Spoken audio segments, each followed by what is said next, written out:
पाठ्यक्रम विकास केन्द्रको एउटा गरिमामय पदमा अवस्थित व्यक्तिलाई हामीले यहाँ पाउँदा खुसी लागेको छ। म उहाँलाई आफ्नो शुभकामना सहितको मन्तव्य राखिदिनु हुन हार्दिक अनुरोध गर्दछु। धन्यवाद भूपति सर। अध्यक्षज्यू अनि अतिथिका रूपमा उपस्थित हुने हाम्रो सहयात्री सहकर्मी मित्र अनि प्रविधि मैत्री शिक्षक समाज नेपालको केन्द्रीय प्रदेश हुँदै जिल्ला र अझै स्थानीय तहसम्म पुगेर पनि आफ्नो सञ्जाललाई विस्तार गर्दै रहनु भएको र त्यसमा आबद्ध सम्पूर्ण साथीहरू लगायत उपस्थित सम्पूर्ण शिक्षक मित्रहरू, सबभन्दा पहिला प्रविधि मैत्री शिक्षक समाज नेपालले एकीकृत पाठ्यक्रमका सन्दर्भमा आवश्यकता महसुस गरेर कोभिड-19 को सन्दर्भमा जुम मार्फत भर्चुअल मार्फत शिक्षक साथीहरूलाई एकीकृत पाठ्यक्रमका विषयमा सुसूचित गर्ने, अवधारणा क्लियर गर्ने र अब कसरी हाम्रो एकीकृत पाठ्यक्रम कार्यान्वयन गर्न सकिन्छ भन्ने विषयमा जानकारी गराउने, आफ्ना अनुभवहरू सेयर गर्ने उद्देश्यले यो कार्यक्रममा आयोजना गर्नुभएकोमा मैले फेरि पनि प्रविधि मैत्री शिक्षक समाज नेपाललाई म मेरो व्यक्तिगत तर्फबाट र पाठ्यक्रम विकास केन्द्रको तर्फबाट हार्दिक धन्यवाद दिन चाहन्छु र कार्यक्रमको सफलताको शुभकामना पनि भन्न चाहन्छु। विशेष गरेर एकीकृत पाठ्यक्रमको अवधारणा विश्वमै पनि त्यति पुरानो अवधारणा होइन। 20औं शताब्दी सँगसँगै यसले विश्वमा छलफलको प्रारम्भ गरेको थियो र अहिले हामीले गत शैक्षिक सत्रदेखि कक्षा 1 मा र अहिलेको चालु शैक्षिक सत्रदेखि कक्षा 2 र 3 मा एकीकृत पाठ्यक्रमको अभ्यास गरिरहेको कुरा यहाँहरूलाई थाहा नै छ। यद्यपि जति बेला हामीले एकीकृत पाठ्यक्रमको अभ्यास सुरु गर्यौं त्यो सुरु गर्नुभन्दा अगाडिपट्टि नै कोभिड-19 का कारणबाट प्रत्यक्ष रूपमा भेटघाट हुने, प्रत्यक्ष रूपमा तालिमहरू सञ्चालन गर्ने क्रम टुट्न गयो। अहिलेसम्म पनि हामी भर्चुअल रूपमै भेटघाट हुने, भर्चुअल रूपमै तालिमहरू सञ्चालन गर्ने, अनुभवहरू सेयर गर्ने र भर्चुअल रूपमै विद्यार्थीहरूलाई सिकाउने काममा अभ्यस्त भइरहेको अवस्था पनि हो। त्यसैले यो अवस्थालाई चिर्दै यहाँहरूले देखाउनु भएको जुन उदारता छ, जुन उत्तरदायित्व बोध छ र जुन सक्रियता छ, त्यसका लागि मैले धन्यवाद दिँदै विशेष गरेर थोरै कुरा मात्रै के जोड्न खोजेँ भने एकीकृत पाठ्यक्रमका विभिन्न चरणहरू छन्। यी विभिन्न चरणहरूमध्ये मैले पहिला पनि भने परम्परागत रूपमा हामीले विषयगत अवधारणाको कुरा गऱ्यौँ अनि अङ्ग्रेजी, गणित, विज्ञान यस्तै विषयको कुरा गऱ्यौँ र विषय सँगसँगै यसलाई जोड्ने काम फ्युजनको कुरा पनि सँगसँगै जोड्यौँ। तर एकीकृत पाठ्यक्रमको अन्तिम गन्तव्य भनेको विषयविहीनता हो, यात्रा विषयविहीनता हो र विषयविहीनतासम्म हामी पुगिसकेको अवस्था छैन। यो कुरो यो हामी मभन्दा पछाडिपट्टि हाम्रो गणेश सरले त्यो बारेमा प्रश्न पार्नुहुनेछ। यद्यपि एकीकृत पाठ्यक्रमभित्र यहाँहरूले छोटकरीमा बुझ्नुपर्ने कुरा के हो भने सिकाइलाई कति छुट्याएर हेर्ने, कति जोडेर हेर्ने भन्ने विषयवस्तु रहन्छ र यसरी सिकाइलाई जोडेर हेर्दा वा सिकाइका थिमहरूलाई जोडेर हेर्दा वा एउटै सिकाइको थिमबाट, एउटै सिकाइको विषयबाट धेरै विषय क्षेत्रहरू समेट्न सकिन्छ वा सकिन होला भन्ने विषयसँग सम्बन्धित हुन्छ र एउटै थिमबाट धेरै विषयका सिकाइहरूलाई जोडेर हेर्ने, जोडेर सिकाउने, अभ्यस्त गराउने खालको एउटा नवीन मान्यताका रूपमा एकीकृत पाठ्यक्रमको रूपमा कार्यान्वयन भइरहेको अवस्था हो।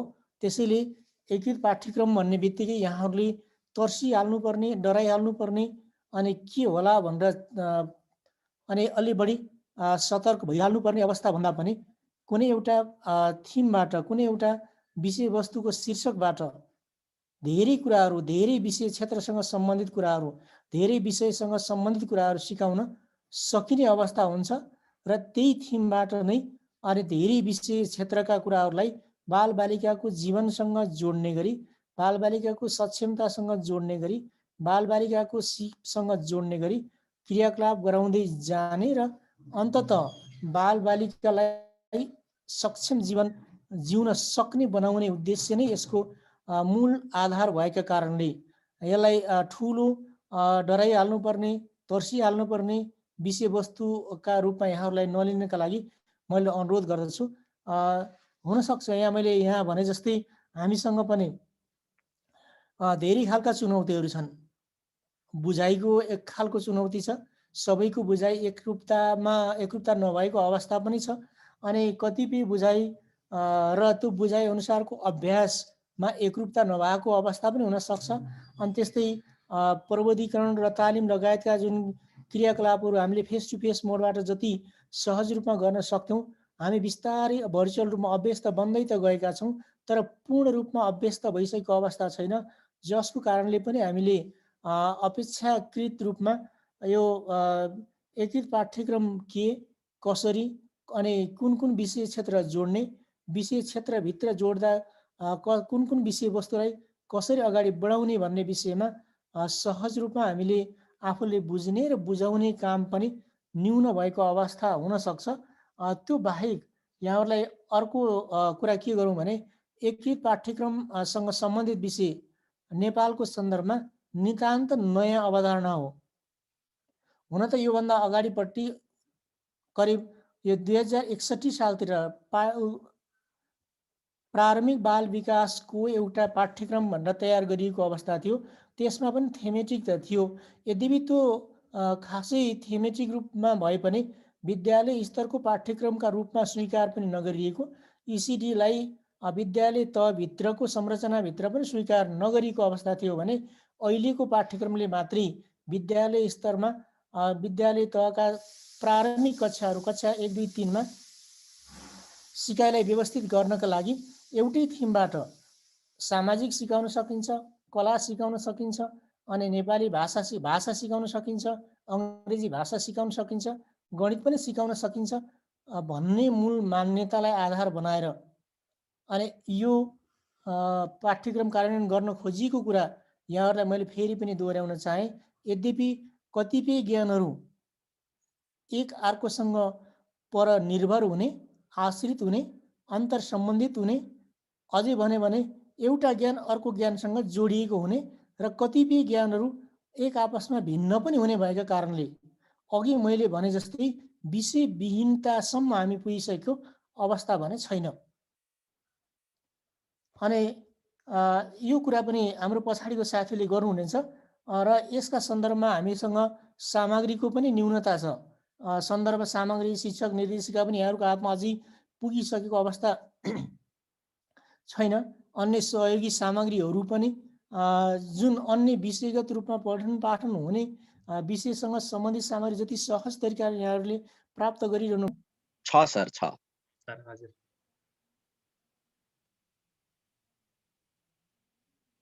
सेयरिङ देखिएको छ? देखिएको छ सर, मजाले देखिएको छ, आवाज पनि क्लियर छ। आवाज पनि छ? हजुर। ल 1000 जना शिक्षक, 1000 भन्दा बढी शिक्षक साथीहरू कोटी कोटी नमन गरेँ मैले। आज असाध्यै खुसी लाग्यो। कार्यक्रमको अध्यक्षज्यू, महानिर्देशकज्यू र सम्पूर्ण शिक्षक साथीहरूमा नमन गर्छु र म मेरो विषय सुरुवात गर्छु। मैले केही कुराहरू यति कुरा बोल्छु भनेर लिएर आएका कुरा त छँदैछन्, योदेखि बाहेक धेरै कुराहरू यहाँ आउन सक्छन्। ती आएका कुराहरूलाई तपाईँहरूले टिपेर अथवा मलाई पछाडि प्रश्नको रूपमा भनिदिनु भयो भने अन्तर्क्रियात्मक कार्यक्रम बनाउनको लागि सजिलो हुन्छ। म मेरो बरकतले जति भ्याउँछ, बुद्धिले जति भ्याउँछ एकीकृत पाठ्यक्रमको बारेमा कुरा गर्ने अनुमति चाहन्छु। सबै कुरा त मैले भन्न नसकुँला, नयाँ अवधारणा छ महानिर्देशकज्यूले भने जस्तो, तर हामीले छलफलमा सुनेका, पढेर जानेका, अभ्यासमा केही कुरा देखेका कुराहरूलाई अगाडि ल्याएर म कुरा गर्दैछु। कुनै पनि कुरा अस्पष्ट भयो भने अब तपाईँहरू सबै शिक्षकहरू हुनुहुन्छ, म पनि रगतमा शिक्षक भएको मान्छे हो। पेसाले अहिले निजामती कर्मचारी भए पनि मेरो रगतमा शिक्षक नै कुदिरहेको छ। यही ब्याकग्राउन्डबाट आएको हो। त्यसैले मलाई सोधिदिनुहुन्छ भन्ने पनि भन्न अनुरोध गर्न चाहन्छु। मैले यहाँनिरबाट सुरु गर्छु, यो एकीकृत पाठ्यक्रम सुरु हुने ठाउँ कहाँ हो भनेर, अनि पछाडि यसबाट कुरा निकाल्ने मैले चाहिँ विचार गरेको छु। अहिलेको पाठ्यक्रम कक्षा 1-3 को पाठ्यक्रम यो नयाँ पाठ्यक्रम हो। राष्ट्रिय पाठ्यक्रम प्रारूप 2076 अनुसार आएको छ। आधारभूत शिक्षा पाठ्यक्रम कक्षा 1-3 भनेर हामीले भनेका छौँ र यसको स्वरूप चाहिँ एकीकृत पाठ्यक्रम हो। अहिले विद्यालय तहमा 3 खालका पाठ्यक्रम छन्। एउटा एकीकृत पाठ्यक्रम कक्षा 1 देखि 3 सम्म, अर्को सक्षमतामा आधारित पाठ्यक्रम कक्षा 4 देखि 10 सम्म, अनि अर्को चाहिँ एकल पक्षीय पाठ्यक्रम भनेर हामीले अहिले कार्यान्वयन गरेको कक्षा 11 र 12 मा। आज मूल विषयमा म एकीकृत पाठ्यक्रमको बारेमा कुरा गर्छु। यो मैले देखाउन चाहेको किनभने अहिले कक्षा 1 देखि 3 सम्म हामीले के सिकाउने हो विद्यार्थीहरूलाई भन्ने बारेमा यो चार्टमा छ। यसमा जस्तो भाषिक सिप विकास सम्बन्धी क्रियाकलाप, मैले क्रियाकलाप रातो लगाएको छु, यसको महत्त्व छ, म त्यस पछाडि भन्छु। पहिले हामी के भन्थ्यौँ भने नेपाली पढाउने, अङ्ग्रेजी पढाउने, गणित पढाउने अथवा म सामाजिक पढाउने, हामी शिक्षकहरू पनि यसै गरेर चिनिन्थ्यौँ र के पढाउने भन्दा नेपाली पढाउँथ्यौँ। अनि नेपाली विषयभित्र प्रवेश गरेर त्यसभित्रका क्रियाकलापहरू, नेपालीमा सुनाइ बोलाइ पढाइ लेखाइ हुन्थ्यो होला, गणितमा अरू क्रियाकलापहरू हुन्थ्यो होला, यी विभिन्न प्रकारका क्रियाकलापहरू हामी गराउने गर्थ्यौँ। अहिले चाहिँ यो क्रियाकलाप अगाडिपट्टि आएको छ, भाषिक सिप विकास सम्बन्धी क्रियाकलाप। हाम्रो विषयको नामै छैन, पहिले चाहिँ क्रियाकलाप भनेको छ। किन भन्दाखेरि यो पाठ्यक्रमको अवधारणा नै फरक छ। यो क्रियाकलापमा आधारित पाठ्यक्रम छ, क्रियाकलापमुखी पाठ्यक्रम हो। ज्ञानभन्दा अगाडि सिप लाग्छ, यसमा सिप चाहिँ अगाडि आउँछ र ज्ञान चाहिँ त्योभन्दा पछाडि बस्छ। अगाडिको पाठ्यक्रममा ज्ञान अगाडि थियो अनि त्योभन्दा पछाडि सिप आउँथ्यो। हामीले नगरेको चाहिँ होइन, ज्ञान सिपको कुरा नगरेको होइन, तर अलिकति प्याराडाइम सिफ्ट गरेको। त्यसकारण अहिले चाहिँ क्रियाकलाप अगाडि राखिएको छ। यो कुरा भने मैले 5 वटा विषय देख्नुहुन्छ तपाईँहरू, 4 वटा विषय सङ्घीय तहबाट आउँछन्, एउटा विषय चाहिँ स्थानीय तहबाट आउँछ। त्यो स्थानीय तहबाट आउने मातृभाषा अथवा स्थानीय विषय हुन्छ। सङ्घीय तहबाट आएका विषय चाहिँ नेपालीसँग सम्बन्धित क्रियाकलाप सिकाउने एउटा विषय, अङ्ग्रेजी भाषासँग सम्बन्धित क्रियाकलाप सिकाउने अर्को, र गणितसँग सम्बन्धित अर्को विषय, र हाम्रो सेरोफेरो भन्ने एउटा विषय छ जसमा चाहिँ विज्ञान, स्वास्थ्य, शारीरिक, सामाजिक अध्ययन, चारित्रिक विकासका कुराहरू, सृजनात्मक कला सम्बन्धी सम्पूर्ण क्रियाकलापहरू जोडेर आएको एउटा हाम्रो सेरोफेरो भन्ने विषय छ। 5 वटा विषय क्षेत्र उन्मूल रूपमा यो विषय क्षेत्रको अध्ययन अध्यापन हुन्छ, सिकाइ हुन्छ। एक कुरा भने। दोस्रो कुरा, एकीकृत पाठ्यक्रमको साथसाथमा आएको, यहाँ पाठ्य घण्टा भनेर लेखिएको छ यो स्लाइडमा। पाठ्य घण्टा भनेको के हो भने हाम्रो नेपालमा 32 हप्ता चाहिँ पठन पाठन हुन्छ। 205 दिन स्कुल खोल्ने अहिलेको व्यवस्था अनुसार 32 हप्ता पठन पाठन हुन्छ। पठन पाठन गराउने, विद्यालयमा सञ्चालन गर्ने समय यति नै हो। त्यो 32 हप्ता बराबरको जुन समय हो त्यसलाई 1 क्रेडिट आवर भन्ने, क्रेडिट आवरको सिद्धान्त अनुसार 1 क्रेडिट आवर भनेर मानिएको छ। 32 घण्टाको अवधि चाहिँ 1 क्रेडिट आवर हो वार्षिक रूपमा हेर्दाखेरि। अनि यो यहाँको 5 भनेको चाहिँ के हो भने साप्ताहिक रूपमा 5 घण्टा यो भाषिक सिपका क्रियाकलाप गराउनु पर्ने भनेको। क्रेडिट आवर कोर्स भनेको 1 हप्तामा जति घण्टा हामीले काम गर्छौँ, यो 5 पिरियड होइन। 1 घण्टाको पिरियड गर्नुभयो भने 5 पिरियड हुन्छ, 5 घन्टी हुन्छ पहिले जस्तो हामीले हेर्दा।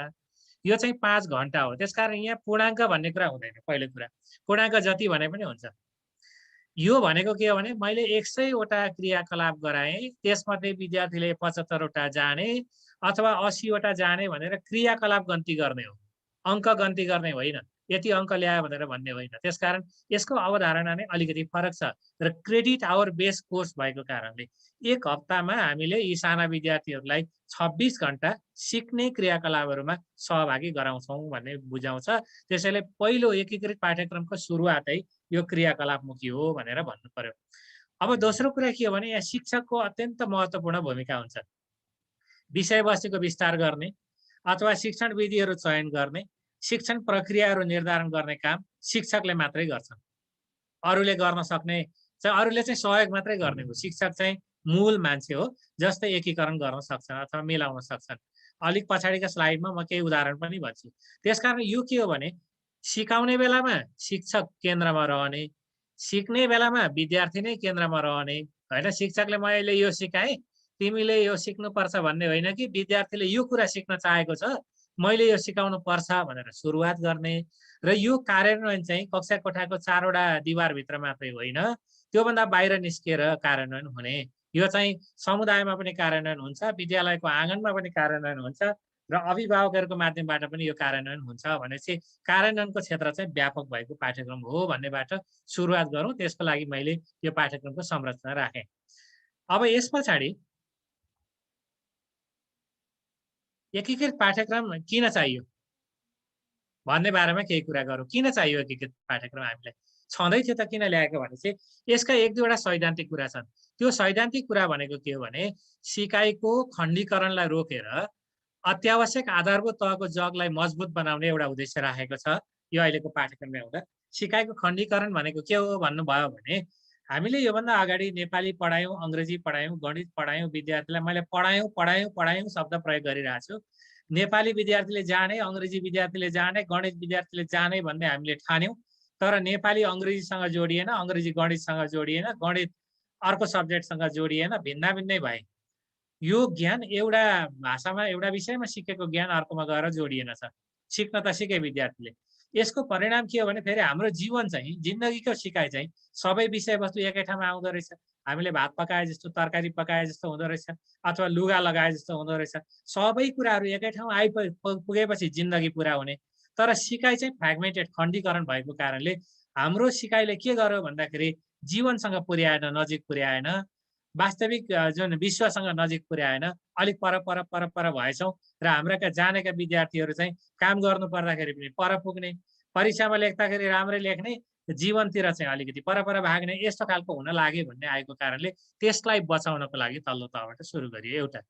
अर्को बालबालिकाका जीवन्त अनुभव हुन्छन्, उनीहरूको सिकाइ प्रक्रिया पनि स्वाभाविक हुन्छ। उनको सिकाइ प्रक्रिया चाहिँ घरबाट सुरु हुन्छ अनि विद्यालय चाहिँ पछि पुगेका हुन्। हामी खोज्दा रहेछौँ के भने स्कुलले गरिदिएन, विद्यार्थी 1 महिना भएको छैन, यसले त एबिसिडी लेखेकै छैन, क ख लेखेकै छैन। हाम्रो सिकाइ भनेको त्यता जाँदो रहेछ। तर स्कुलमा जानुभन्दा अगाडि विद्यार्थीले सिकेका अनेकौँ कुराहरू त्यो सिकाइको अङ्ग हो कि होइन भन्ने कुरा चाहिँ अलिक हामीले सम्बोधन गरेनछौँ। अनि कहिलेकाहीँ विद्यार्थीहरूले हामीलाई के भनिरहेको हुन्छ भने अनि नि मिस, अनि नि सर भनिरहेको हुन्छ। चुप लाग, तिमीले कुरा गर्यौ भने हाम्रो कोर्स पुरा हुँदैन। प्रिन्सिपल सरले, हेड सरले यति सक्नु भनेको छ, त्रैमासिक परीक्षा आउँदा यति सक्नुपर्छ भनेको छ भन्नेमा हामी गाइड हुँदा रहेछौँ। त्यसकारण विद्यार्थीका अनुभवहरू चाहिँ थिचिने रहेछन्, हाम्रा अनुभवहरू चाहिँ अलिक बढी लादिने रहेछन्। यसलाई अब अन्त्य गरौँ, यस्तो होइन रहेछ। त्यसकारण बालबालिकाका घरैमा सिकेका अनुभवहरूलाई पनि कक्षामा ल्याउँ र त्यसलाई चाहिँ सिकाइको अङ्ग बनाऊ। विद्यार्थीहरूलाई स्वाभाविक रूपमा सिक्न दिउँ, नेचुरल लर्निङ प्रोसेसमा जाउन् विद्यार्थीहरू। त्यसलाई आत्मसात गर्नको लागि यो आयो। बालबालिकाले वास्तविक जीवनमा सिकेका हुन्छन्, एकीकृत रूपमै सिकेका हुन्छन्, घरबाट सिक्छन्, समाजबाट सिक्छन्, परिवेशबाट सिक्छन्। त्यो चाहिँ उनीहरूको वास्तविक संसार हो। त्यसकारण अहिलेको पाठ्यक्रममा यो एकीकृत पाठ्यक्रमको कार्यान्वयन गर्दाखेरि शिक्षकले जति भूमिका निर्वाह गर्नुहुन्छ, अभिभावकले र घर परिवारले पनि त्यत्तिकै भूमिका निर्वाह गर्नुपर्ने गरी यसको संरचना गरिएको छ। यसैको लागि ल्याइएको हो। तेस्रो कुरा के हो भने अन्तर सम्बन्ध पहिचान के हुन्छ। अब कक्षामा गयो 2 मा 2 जोड्दाखेरि 4 हुन्छ भन्नु। एउटा काँक्राको मूल्य 2 रुपियाँ थियो, अर्को काँक्रा त 2 रुपियाँमा आउँदैन होला, अथवा केही 20 रुपियाँ थियो भने एउटा काँक्राको मूल्य 20 रुपियाँ थियो, अर्को काँक्राको मूल्य 20 रुपियाँ भयो, कति भयो भने चाहिँ घरमा विद्यार्थीले काँक्राको मूल्य चाहिँ हिसाब गर्न सक्दैनन्। तर परीक्षामा आएर कापीमा गर्नु पर्यो भने फेरि त्यो हिसाब चाहिँ मिलाउँछौँ। खै त जोडियो त सिकेको कुरा। त्यसकारण के को सम्बन्ध कहाँनिर छ भन्ने कुरा चाहिँ पहिचान गराउनको लागि प्राकृतिक रूपमा सिक्ने भनेको, प्राकृतिक भनेको जङ्गलतिरै गएर सिक भनेको अवस्था होइन। सिक्ने निश्चित गति हुन्छ, त्यो गतिमा सिक्ने तरिकामा सिक्ने, त्यो अनुसार सिकाउनको लागि र विद्यार्थीको मूल रूपमा साना विद्यार्थी भए पनि उनीहरूको अनुभवलाई उपयोग गरेर सङ्गठित रूपमा ज्ञान हासिल गराउनको लागि। अहिलेको ज्ञान चाहिँ असङ्गठित हुँदै गयो कि भन्ने एउटा कुरा छ। त्यसको लागि यो पाठ्यक्रमलाई ल्याइयो, यो छ कन्सेप्ट। अर्को चाहिँ के भने ज्ञानमा भन्दा बढी सिपमा जोड दिने। ज्ञानलाई पहिले ल्याउने होइन। पहिले ज्ञानलाई पहिले किन ल्याइन्थ्यो भने ज्ञान भनेको एउटा हुन्छ, शिक्षकसँग हुन्छ, शिक्षकले ज्ञान विद्यार्थीलाई दिन्छ, दिँदा बढ्दै जान्छ ज्ञान भन्ने अवधारणा थियो। अहिले त त्यो होइन। अहिले त विद्यार्थीसँग पनि ज्ञान छ, शिक्षकसँग पनि ज्ञान छ, विद्यार्थीले जानेको पनि ठिक हो, शिक्षकले जानेको पनि ठिक हो। त्यो ठिक ज्ञान मध्येबाट आवश्यकता अनुसार विद्यार्थीले लिन सक्छन् भन्ने। अहिले चाहिँ नलेज जेनेरेट हुने हो, नलेज ट्रान्सफर हुने अहिलेको जमाना होइन। त्यसकारण नलेज जेनेरेट गराउने भन्ने कुरा जुन थियो त्यो चाहिँ स्किलसँग सम्बन्धित हुन्छ। त्यसकारण सिपमा अलिकति बढी जोड दिएर सिकाउने, विद्यार्थीले गरेर सिकुन्। पहिले हामी लर्निङ बाई डुइङ भन्थ्यौँ, अब डुइङ बाई लर्निङलाई पनि सम्बोधन गर्नको लागि पनि यो पाठ्यक्रम आवश्यक पर्यो भन्ने मूल रूपमा यी 3-4वटा कुरालाई ल्याएर एकीकृत पाठ्यक्रम ल्याइएको छ। नयाँ छ यो कन्सेप्ट, यहाँ मात्रै होइन संसारमा अरूमा पनि नयाँ छ। यो आएको धेरै भएको पनि छैन। यो चाहिँ 1965 यसलाई सुरुवात गरिएको हो। यो कन्सेप्ट नै आएको। विभिन्न मान्छेले यसो भनेका छन्। के भनेका छन् मैले अलिकति राख्न मात्रै खोजेँ। यो एकीकृत पाठ्यक्रम भनेको सङ्गठनात्मक साधन मात्रै होइन, परिवर्तन, विविधता, विषय क्षेत्रसँग सम्बन्धित पाठ योजना हो भने यसलाई के भन्छ भने विषय क्षेत्रसँग जाऊ, विषयसँग होइन, विषय क्षेत्रसँग जाऊ र त्यो अनुसार सिकाऊ भन्ने एउटा अवधारणा छ। एकीकृत पाठ्यक्रम चाहिँ यो विषयवस्तुको सिकाइ कमजोर नभई छुट्टा छुट्टै वा विषयगत सिकाइभन्दा गहन र व्यापक हुन्छ। विषयवस्तुको सिकाइ कमजोर चाहिँ कहिले पनि हुँदैन, तर छुट्टा छुट्टै भन्दा चाहिँ एकै ठाउँमा ल्याएर अलिक गहन ढङ्गले सोचेर चाहिँ व्यापक ढङ्गले सोचेर ल्याउने यही भार्सको यो विचार, फोगर्टीको विचारबाट चाहिँ यो अगाडि आएको हो भनेर भनिन्छ। यसले निश्चित विषय क्षेत्रको सिकाइमा केन्द्रीकृत हुन सिकाउँछ र त्यसको केन्द्रबाट चाहिँ अरूलाई जोड्ने। जस्तो म पानी भन्ने कुरा सिक्दैछु भने पानीलाई केन्द्रमा राख्ने, पानीसँग जोडिएका अरू कुराहरू सिक्दै जाने। त्यसकारण आफूले जानेका कुराबाट नजानेका कुराहरूसँग जान सकिन्छ, घरलाई लगेर विद्यालयमा जोड्न सकिन्छ, सिकाइलाई विस्तृत गर्न सकिन्छ भन्ने अर्को अवधारणा आएको छ। त्यस्तै एकीकृत पाठ्यक्रमको सङ्गठनले चाहिँ विभिन्न विषय क्षेत्रका सिकारुहरूका समग्र जीवनोपयोगी सिपलाई जोड दिन्छ भनेको यो जीवनोपयोगी सिप भनेको लाइफ स्किल भनेर भनिएको छ। हाम्रो तल्लो तहको पाठ्यक्रममा हामीले सफ्ट स्किल भनेका छौँ। विभिन्न देशमा यसलाई 21st सेन्चुरी स्किल पनि भनेका छन्, जेनेरिक स्किल पनि भनेका छन्, ट्रान्सभर्सल स्किल पनि भनेका छन्। अरूहरूले सिकाउँदाखेरि यो चाहिँ के रहेछ भने शिक्षकले प्रत्यक्ष रूपमा कक्षामा सिकाउनु चाहिँ नपर्ने, तर शिक्षकले प्रयोग गरेका कार्यकलापहरूबाट विद्यार्थीले चाहिँ ती कार्यकलापहरूबाट विद्यार्थीले केही कुरा सिक्ने, नजाने रूपमा सिक्ने। म एउटा उदाहरण भन्छु। हामीले चाहिँ दहीलाई मथेर घिउ बनाउँछौँ, नुहाउनी बनाउँछौँ, सबैलाई थाहा छ। त्यही दही मत्दाखेरि घिउ पनि बन्छ, त्यही दहीबाट मही पनि बन्छ, दुईटै कुरा बन्छ। साथसाथमा पानी पनि त हुन्छ नि त्यसमा, पानीको कुरा हामी गर्दा रहेछौँ। त्यो चाहिँ एउटा त्यो पानी भएन भने न घिउ निस्किन्छ न मही निस्किन्छ, दुईटै कुरा निस्किँदैन। हामी मही र घिउको कुरा गर्ने, पानीको कुरा कहिल्यै नगर्ने। त्यो पानी भन्ने कुरा चाहिँ सिकाइका क्रममा प्रयोग गरेका कार्यकलापबाट निस्किएको सफ्ट स्किल रहेछ। जुन कुरा जान्नुपर्छ, अत्यावश्यक कुरा हामीले विकास गर्नुपर्ने चाहिँ यो रहेछ। त्यो चाहिँ कहिलेकाहीँ अभिवृद्धिको रूपमा विकास हुन्छ, कहिलेकाहीँ ज्ञानको रूपमा विकास भएर आउँछ, कहिलेकाहीँ सिपको रूपमा विकास भएर आउँछ, कहिलेकाहीँ सामाजिक मूल्यको रूपमा विकास भएर आउँछ, कोही बेला काम गर्ने तत्परताको रूपमा विकास भएर आउँछ। यो विभिन्न दृष्टिमा विकास भएर आउने कुरा अब विद्यार्थीलाई सिकाउनु पर्यो, त्यो फर्काउनु पर्यो भन्ने चाहिँ यो भनाइबाट अगाडि आउँछ। त्यस्तै यो विषयवस्तुलाई ठाडो रूपमा पनि हेर्ने, तेर्सो रूपमा पनि हेर्ने, यो हो एकीकरण भन्ने कन्सेप्ट पनि छ। यो नगरेको होइन, हामीले तल्ला कक्षा र माथिल्लो कक्षाका कुरा पनि हेरेका छौँ, एउटा विषय र अर्को विषयमा पनि हामीले हेरेका छौँ, अन्तर सम्बन्ध केलाउँदै आएका छौँ। तर हामीले केलाएको अन्तर सम्बन्ध चाहिँ के रहेछ भने विषयवस्तुको अन्तर सम्बन्ध रहेछ। हामीले सिपको अथवा ज्ञानको अन्तर सम्बन्ध जोडेनौँ। तल्लो कक्षामा कति सिकेको थियो र यो माथिल्लो कक्षामा आउँदाखेरि कति थपियो भन्ने कुरा हामीले हेरेनौँ। त्यो हेर्नु पर्ने रहेछ एकीकृत पाठ्यक्रममा र यो अनुसार पनि ल्याइयो। त्यसकारण विद्यार्थीलाई कक्षा 1, 2, 3 का विद्यार्थीलाई एकै ठाउँमा राखेर सिकाउँदा पनि हुने रहेछ। कुनै विषयवस्तु एउटै कुरा सिक्छन्, 1 मा पनि नाम पढ्ने हो, 2 मा पनि नाम पढ्ने हो, 3 मा पनि नाम पढ्ने हो, 1 मा पनि समाज पढ्ने, 2 मा पनि समाज पढ्ने, 3 मा पनि समाजै पढ्ने। 1 मा पढेको समाज र 3 मा पढेको समाजमा विद्यार्थीको धारणा कति फरक भयो, कति विकास भयो भन्ने कुरा हेरिनु रहेछ। एकीकृत पाठ्यक्रमले चाहिँ यो पनि हेर भन्दो रहेछ। अर्को विभिन्न विषय विधा छन्, त्यसका साझा अवधारणाहरू हुन्छन् नि। नेपाली र गणितमा मिल्ने साझा विषयवस्तु के हो? साझा सिप के हो? नेपालीका विषयवस्तुले गणितलाई सहयोग गर्छन् कि गर्दैनन्, गणितका विषयवस्तुले नेपालीलाई सहयोग गर्छन् कि गर्दैनन् भन्ने कुरा हेर्नु पनि एकीकृत पाठ्यक्रमको एउटा अवधारणा रहेछ। यो सिद्धान्त हेर्दाखेरि, साहित्य हेर्दाखेरि अरू के भेटिन्छ भने अर्थपूर्ण रूपमा अन्तर सम्बन्धित सिकाइलाई जीवन सापेक्ष बनाउने कुरा पनि यो पनि एकीकृत पाठ्यक्रम हो भन्ने भेटिनु रहेछ। त्यस्तै नयाँ अर्थ खोज्ने, नयाँ सम्बन्ध खोज्ने, नयाँ संरचनाको विकास गर्ने यो जुन क्षमता हुन्छ नि विद्यार्थीलाई, जस्तो उदाहरणको लागि म घर गएँ, घरको अर्थ के हो? छोरीले घर खान सकिन, त्यहाँ घरको अर्थ के हो? आग लागेको घर मिलेन, घरको अर्थ के हो? उसको घर त जल्यो, घरको अर्थ के हो? अझै पनि घर गर्न सकिएन, के गर्नु र, त्यहाँ घरको अर्थ के हो? आखिर घर त घरै हो नि। सन्दर्भ अनुसार विभिन्न अर्थ पनि हुने रहेछन्, सम्बन्ध पनि त्यही हुने रहेछ। एउटा किसानले आज त बादल लाग्यो भन्ने बुझ्यो, सुन्यो भने ए खेत रोप्न पाइने भयो अथवा बाली काट्नु पर्ने रहेछ भन्ने बुझ्ला। तर एउटा श्रीमान अथवा श्रीमती बाहिरबाट फर्केर घरमा जाँदाखेरि उसको श्रीमान अथवा श्रीमती घरमा बसिरहेछ, आज त बादल लागेछ भन्दै बाहिरबाट मान्छे पस्यो भने त्यहाँ बादलको अर्थ के होला? यो सम्बन्ध विभिन्न हुने रहेछन् बुझ्ने। गणितमा त्यस्ता कुरा छन् कि छैनन्, खोजौँ। अङ्ग्रेजीमा त्यस्ता कुरा छन् कि छैनन्, खोजौँ।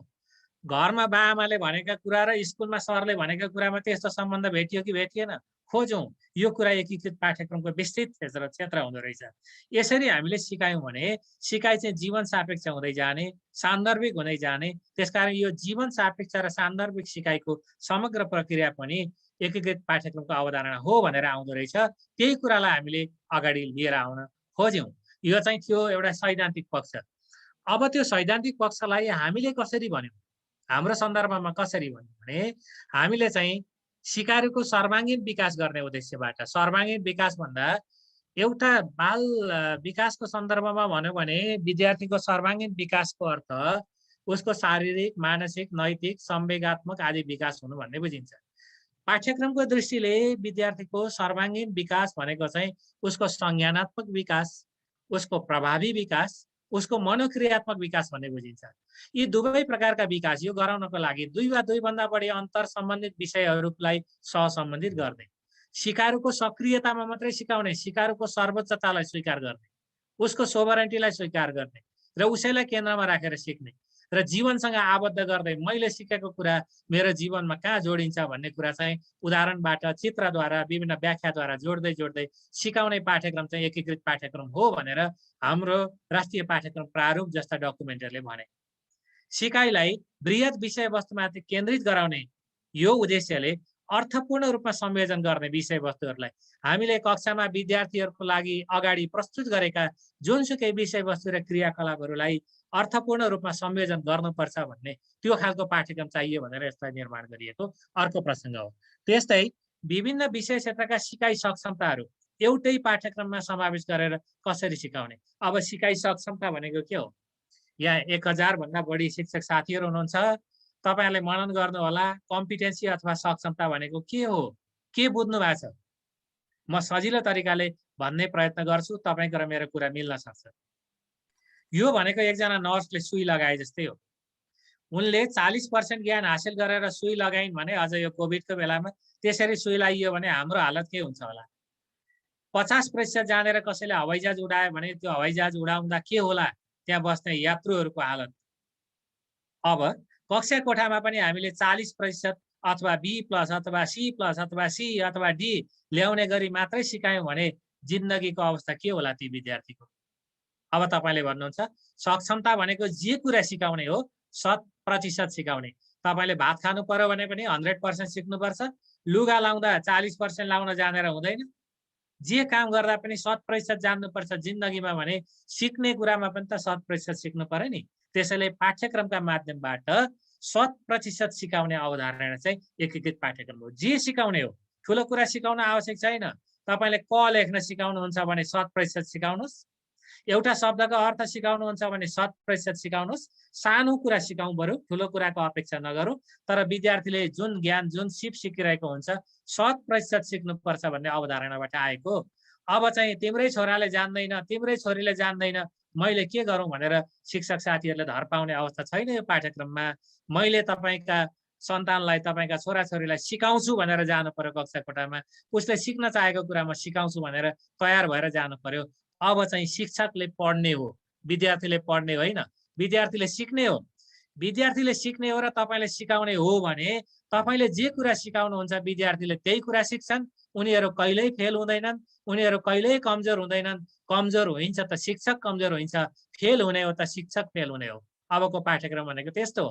पाठ्यक्रम निर्माता फेल हुने हो, हामी काम गर्ने कर्मचारीहरू, शिक्षकहरू सबै फेल हुने हो। तर त्यो बच्चो जसले सिकिरहेको छ ऊ जीवनमा कहिल्यै फेल हुँदैन। उसले जानेको कुरामा जहिले पनि सफल हुन्छ। फेलको त कुरा नगरौँ, ऊ अब्बल हुन्छ, सफल हुन्छ भन्ने धारणाबाट जानुपर्छ। हाम्रो पाठ्यक्रमले यसो भनेको छ। यो मैले हाम्रो पाठ्यक्रमको कुरा गरेँ।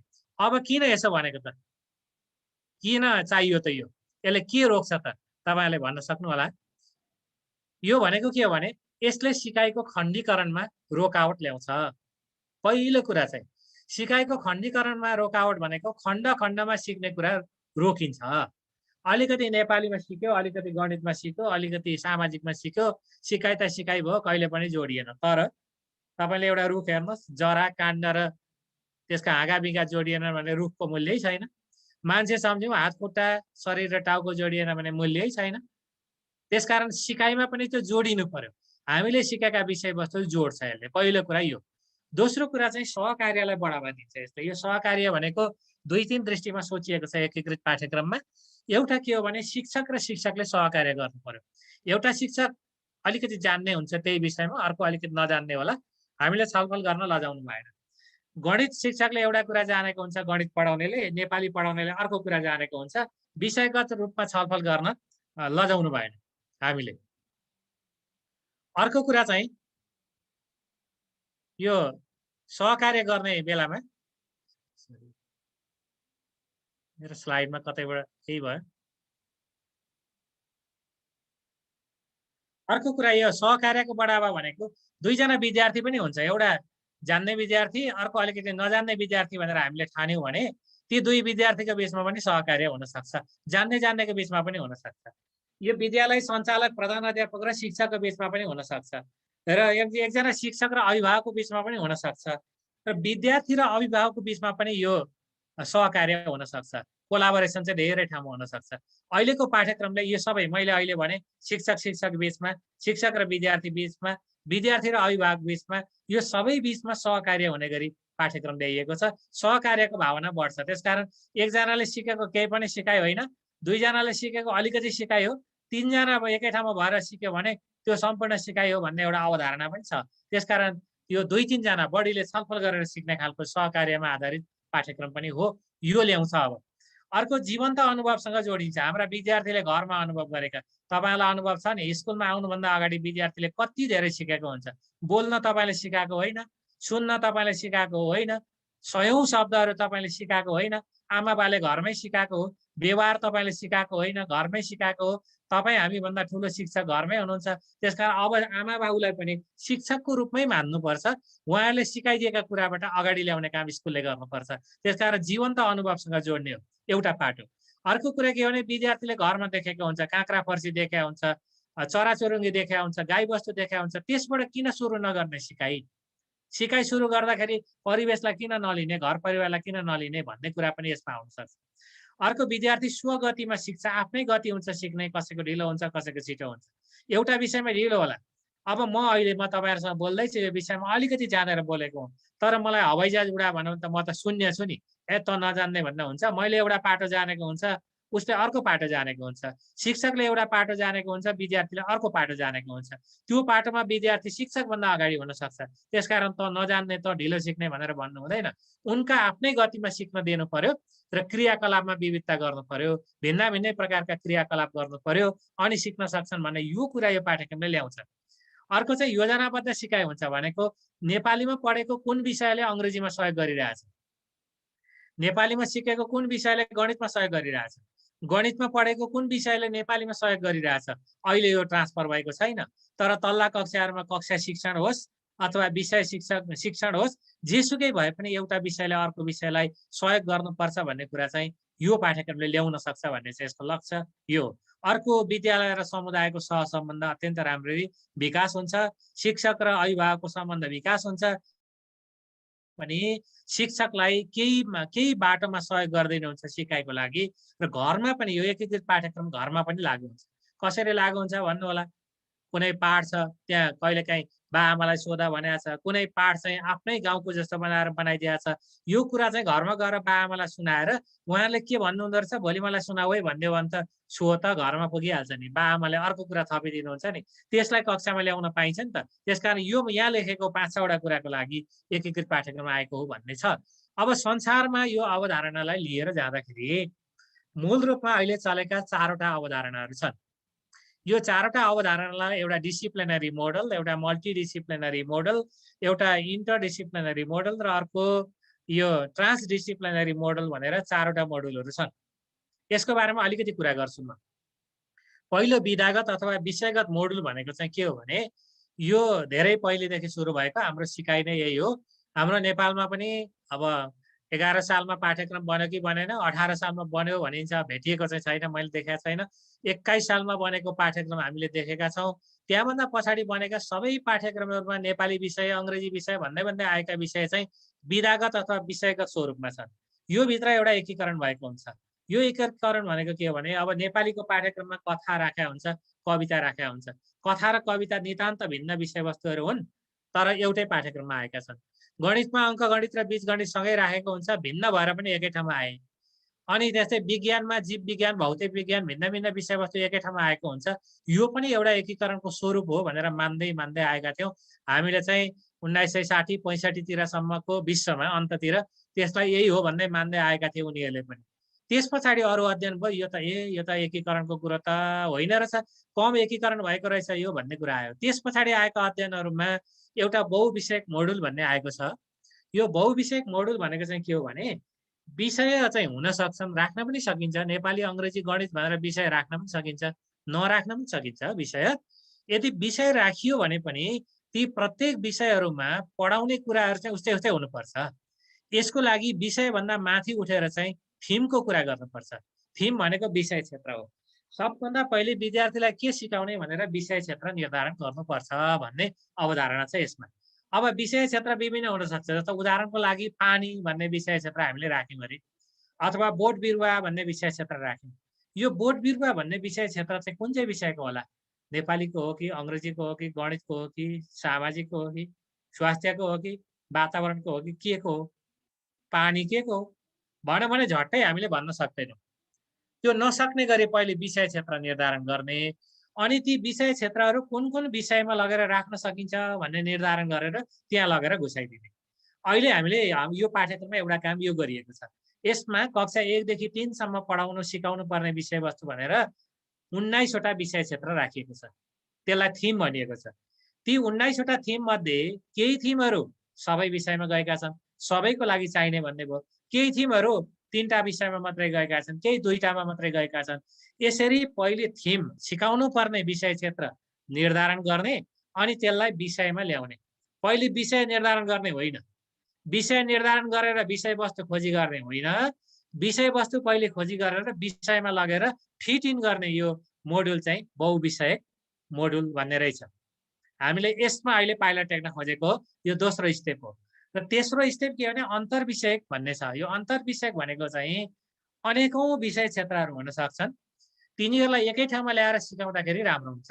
छुट्टा छुट्टै सिकाउनु भन्दा एकै ठाउँमा ल्याएर सिकाउनु राम्रो हुन्छ। तिनीहरूलाई एकै ठाउँमा घुलित बनाएर चाहिँ ल्याएर राखेर ती विषय क्षेत्रहरू सिकाउनु राम्रो हुन्छ। यस्तो भयो भने अन्तर्विषयक हुन्छ। यो भनेको के भने जस्तो त्यो हाम्रो सेरोफेरो भन्ने विषयमा अलिकति स्वास्थ्यका छन्, अलिकति विज्ञानका छन्, अलिकति नैतिक नीतिशास्त्रका होलान् होइन, अलिकति अरू विषयहरू ल्याएका छन्। यो ल्याएर मिसायो भने के हुन्छ भने मिल्दा जुल्दा विषयवस्तुहरू एकै ठाउँमा आएर मिल्ने रहेछन्। यतिखेर मैले धेरै साथीहरूसँग सेयर गरेको छु, दुईटा अवस्था हुन्छ एकीकरणको।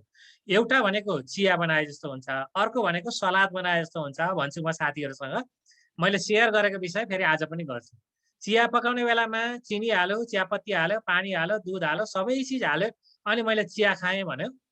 चिया खाने बेलामा चिया चाहिँ कहाँ छ भन्यो भने थाहै हुँदैन, दुध कहाँ छ थाहै हुँदैन, चिनी कहाँ छ थाहै हुँदैन। त्यो सबै मिलेर चिया बन्ने रहेछ। भात खाने भन्ने बेला पनि भात भन्यो, अनि खाने बेला दाल पनि खायो, तरकारी पनि खायो, जिरा पनि खायो, धनिया पनि खायो, भन्न चाहिँ भात खाएँ भन्यो। त्यतिखेर के हुँदो रहेछ भने सबै विषयहरू एक ठाउँमा आउँदो रहेछन्, भुल्दा रहेछन्, नयाँ बन्दो रहेछ विषयवस्तु। हामी त्यो नयाँ कुरालाई चाहिँ भन्दा रहेछौँ। एउटा एकीकरण यस्तो हुँदो रहेछ, अन्तर्विषयक एकीकरण हो यो। अर्को एकीकरण कस्तो हुँदो रहेछ भने सलाद बनाए जस्तो, काँक्रा काट्यो, गाजर काट्यो, मुला काट्यो, खोर्सानी काट्यो, सबै एकै ठाउँमा हाल्यो। के खाँदैछस् भनेर कसैले सोध्यो भने म सलाद खाँदैछु भन्यो। त्यो सलाद भन्ने वस्तु चाहिँ कहाँ हुन्छ थाहै छैन। खाने बेला काँक्रा नै खाएको छ, मुला नै खाएको छ, सलाद चाहिँ भेटिँदैन। यो पनि एकीकरण रहेछ। अब हाम्रो सेरोफेरो भन्ने जुन विषय छ नि, यो विषयभित्र काहीँ पस्दाखेरि सर म्याडमहरूले चिया जस्तो भेट्नुहुन्छ, काहीँ पस्दाखेरि चाहिँ सलाद जस्तो भेट्नुहुन्छ, अनि काहीँ यसो पढ्नुभयो ए विज्ञान आयो जस्तो लाग्छ तपाईँलाई, काहीँ पस्नुभयो म के सिकाउँदैछु भन्ने कुरा नै थाहा हुँदैन। अब यो चाहिँ तेस्रो चरणको एकीकरण हो। यसमा घुलित हुन्छन्, अन्तर्घुलित हुन्छन् विषयवस्तु। अब चौथो चरणको चाहिँ के हुन्छ भने यो ट्रान्सडिसिप्लिनरी भनेको चाहिँ यतिखेर विषय भन्ने रहँदैन। चाहिँदैन विषय, नेपाली अङ्ग्रेजी गणित केही पनि चाहिँदैन। तर सिकाउने कुरा चाहिँ प्राथमिकतामा आउँछन्, विषय वस्तु चाहिँ प्राथमिकतामा आउँछ र विषय वस्तुबाट आवश्यकता अनुसार सिकाइन्छ। जस्तो उदाहरणको लागि हाम्रो घरका 4 जना सदस्यले टेलिभिजन हेरेर युरो कपको बारेमा राम्रो जानकारी हासिल गर्यौँ भन्यो भने मैले अहिले भनेको वाक्य कुन विषयको लागि फिट हुन्छ होला सोच्नु मात्रै होस् तपाईहरु, भन्नु परेन। तर म आफै भन्छु यो विषयमा तपाईले नेपाली सिकाउन सक्नुहुन्छ कि सक्नुहुन्न? वाक्य गठन, शब्द भण्डार सक्नु होला, अंग्रेजी त्यो पनि सक्नु होला, गणित त्यो पनि सक्नु होला, सामाजिक परिवारको धारणा त्यो पनि सक्नु होला। यदि हामीले हाम्रा विषय वस्तु नै यस्तो बनायौं भने त्यतिखेर विषय चाहिन्छ त? चाहिँदैन। तर यो उच्च तहको एकीकरण गर्ने चाहिँ पहिलो हकदार भनेको शिक्षक। शिक्षक बाहेक अरु कसैले यो गर्न सक्दैन।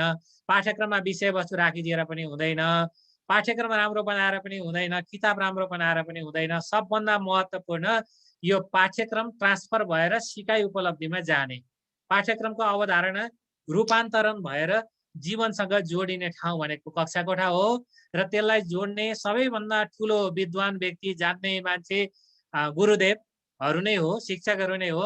शिक्षकहरूले मात्रै यो जीवन्त अनुभवसँग जोडेर यो सीमाविहीन, विषयविहीन यो एकीकरण गर्न सक्नुहुन्छ। हामी त्यहाँ अहिले पुगेका छैनौँ, यो कल्पना गरेका छैनौँ। हामी कहाँ छौँ? सबैभन्दा अगाडिको विधागतमा थियौँ, अब यो अरु दुईटामा जान खोजेका छौँ।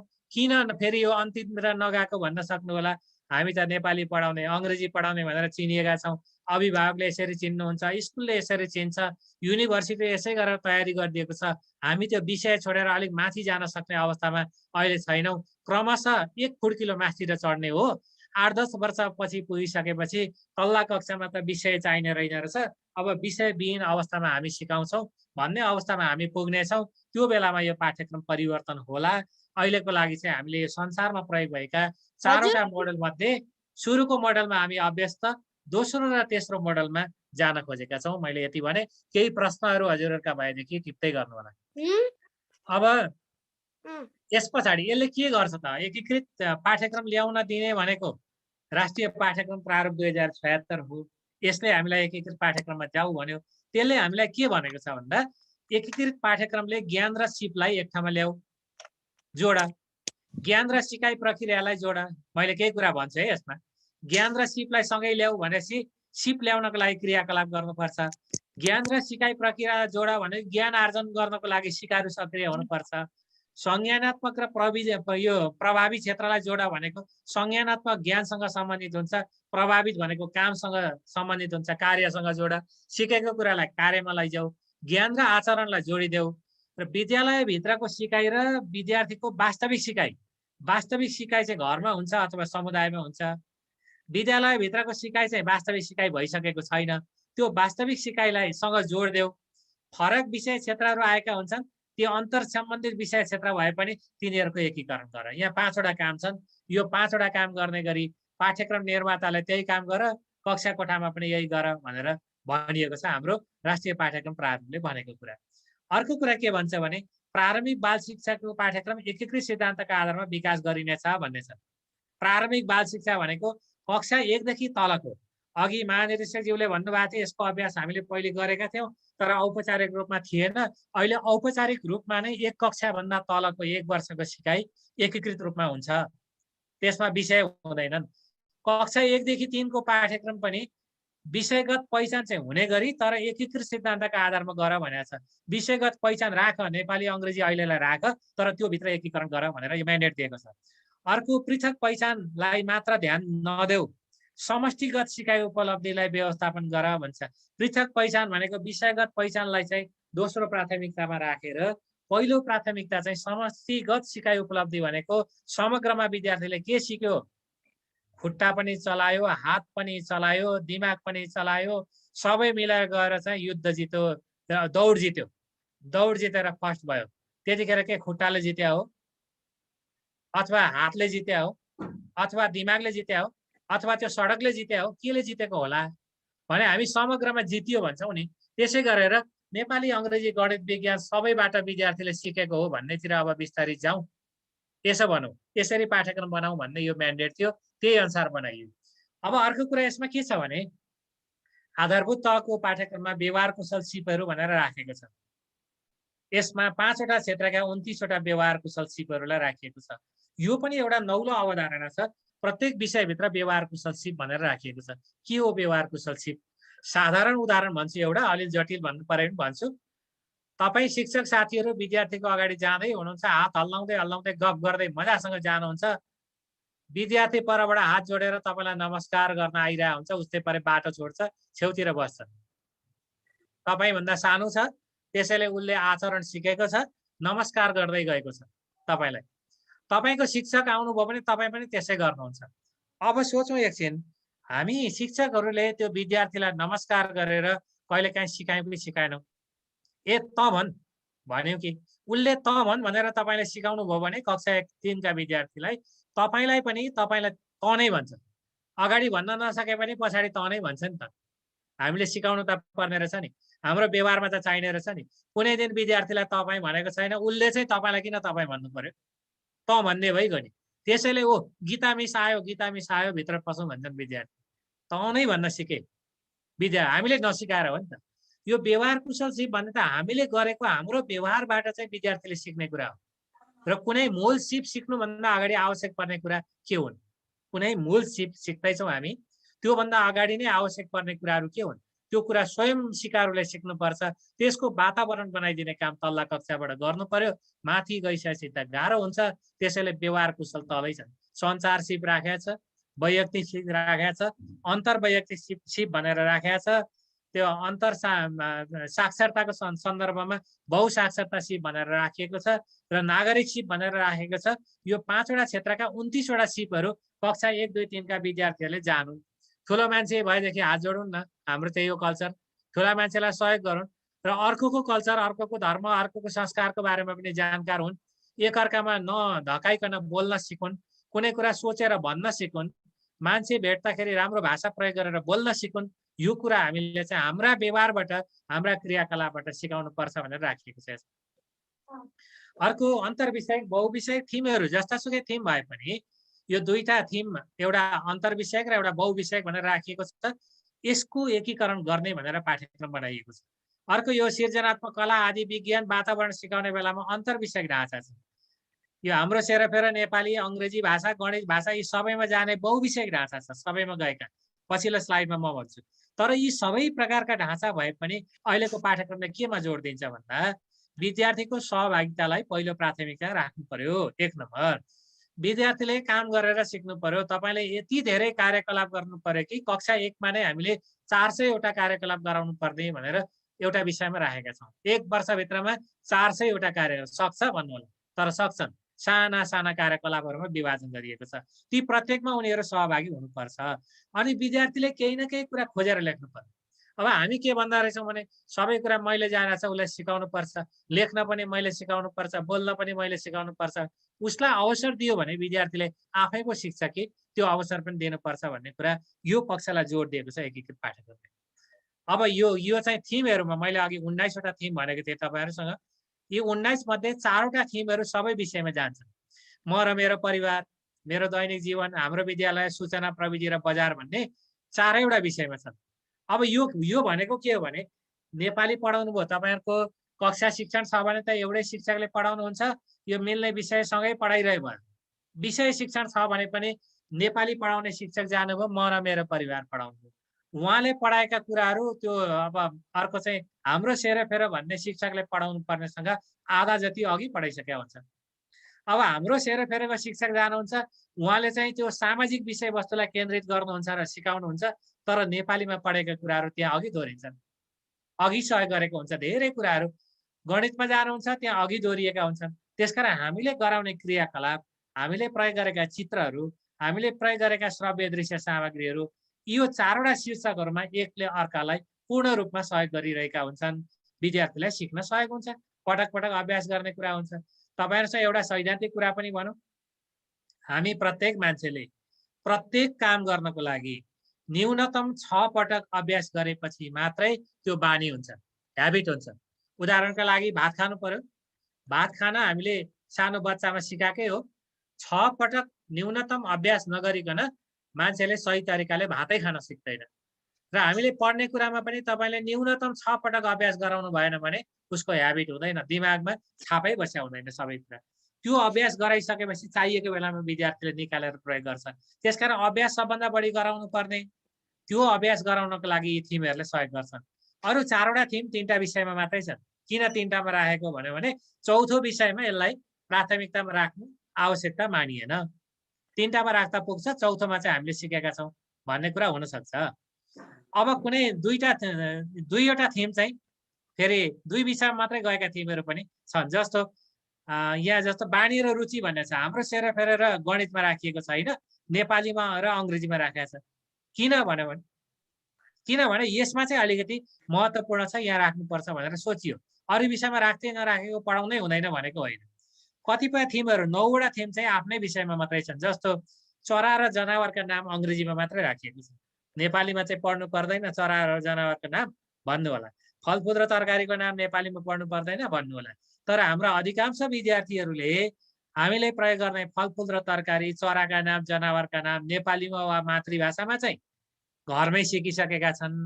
अङ्ग्रेजीमा सिक्न चाहिँ बाँकी छ। त्यसैले कक्षामा लगेर अङ्ग्रेजीमा सिकाउने, नेपालीमा त सिकेकै छन् त, त्यसैलाई अभ्यास गरे भइगयो नि, उनीहरूको अनुभवलाई ल्याउँदा भयो नि भनेर यसरी विषयगत थिमहरू पनि छन्। यी 19वटा थिमहरूलाई 4वटा विषयमा यसरी विभाजन गरिएको छ र यी प्रत्येक थिमहरू चाहिँ जोडिन्छन्। केबाट भन्दाखेरि हामीले प्रयोग गर्ने व्यवहार कुशल सिपबाट पनि जोडिन्छन्, थिमबाट पनि जोडिन्छन्। अब यो अलिकति यो सिकाइ उपलब्धि निर्धारण गर्दाखेरि पनि जस्तो म र मेरो परिवारमा के रहेछ भने आफ्नो नाम र ठेगाना, पहिरन बताउन, परिवारका सदस्यलाई उपयुक्त अभिवादन गर्न, यस्तै छ है सेरोफेरोमा। गणितमा गयो देवनागरी र हिन्दू अरबिक सङ्ख्याङ्कन पद्धतिमा 20 सम्म गन्ती गर्न, पढ्न लेख्न। हाम्रा घरमा बा हुनुहुन्छ, आमा हुनुहुन्छ, दाजु र म छौँ, 4 जना भयौँ भन्दा त गणित त त्यहाँबाट आउने हो नि। नेपालीमा जाँदाखेरि पनि पारिवारिक परिवेशमा प्रयोग हुने शब्द पहिचान गर्न, घरपालुवा जनावरका आवाजहरू नक्कल गर्न भन्ने रहेछ। अङ्ग्रेजीमा गएर त्यही थिममा के छ भने ग्रिटिङ एन्ड लिभ टेकिङ भन्ने छ, इन्ट्रोडक्सन, त्यसलाई इन्ट्रोड्युस गर भन्ने छ, talking about home and family भन्ने छ। अब यी विषयवस्तुहरू चाहिँ किताब भिन्न भिन्न आए पनि ती शीर्षक विषयवस्तुहरू भाषान्तर फरक भए पनि एकै विषयवस्तुहरू जोडिन्छन्। यसले गर्दाखेरि पाठ्यक्रमले यहाँनिर एकीकरण गर्दो रहेछ, तर पाठ्यक्रमले गर्ने एकीकरण अलि सानो सानो एकीकरण नै हुन्छ, क्रमशः बढ्दै जान्छ।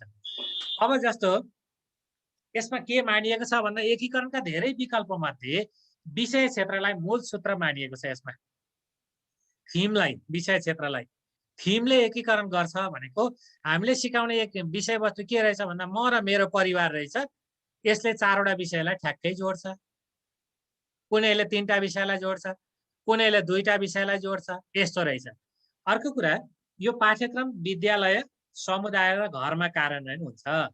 अब यो नौलो मान्नु होला, पाठ्यक्रम त स्कुलमा पो हुन्छ त, औपचारिक पाठ्यक्रम त स्कुलमा पो हुन्छ त भन्ने योबाट अलिकति अगाडि बढेको हो। हामीले परिभाषा पनि पढाएका छौँ, जीवनमा सिक्ने सम्पूर्ण क्रियाकलाप पाठ्यक्रम हुन् भनेर पनि त पढाएका छौँ। त्यसैले विद्यालयमा सिकाउन सकिने कुरा विद्यालयमा सिकाउने हो। विद्यालयमा सिकाउनु भन्दा पर्तिर अभ्यास गर्नु पर्यो अथवा समुदायमा जानु पर्यो भने समुदायमै गएर सिक्ने, समुदायका मान्छेले के गर्छन्, कसो गर्छन्, होइन, पेसा व्यवसायहरू के छन्, तपाईँले सबै कुरा सिकाउन सक्नुहुन्न। समुदायका मान्छेले के गरेछन्, चाडपर्व कसरी गर्छन्, चाडपर्वलाई ब्ल्याकबोर्डमा सिकाउनु भन्दा विद्यार्थीलाई सहभागी बनाएर त्यही ठाउँमा सिकाउनु राम्रो हुन्छ नि। त्यसकारण यो पाठ्यक्रम चाहिँ समुदायमा कार्यान्वयन हुन्छ। कतिपय विषयवस्तु जस्तो पहिरो लड्यो अथवा बाढी आएर घर डुबायो, घर डुबाएको कुरा चित्रमा अथवा भिडियोमा देखाउनु भन्दा त्यही ठाउँमा देखाउनु त राम्रो हो नि त। पहिरो लडेको कुरा जस्तो कतिपय कुरा कक्षामा आउँदै आउँदैन, तपाईँले मलामी देखाउनु पर्यो भने आउँदै आउँदैन, तर मलामी गएको कुरै त्यही प्रसङ्ग उहीँ देखाउनु भयो भने सजिलो हुन्छ नि। अब कतिपय कुरा घरमा चाहिँ कार्यान्वयन हुन्छ। घरभित्र बाआमाले त ठुलो पाठ्यक्रम कार्यान्वयन गरिरहनु भएको हुन्छ।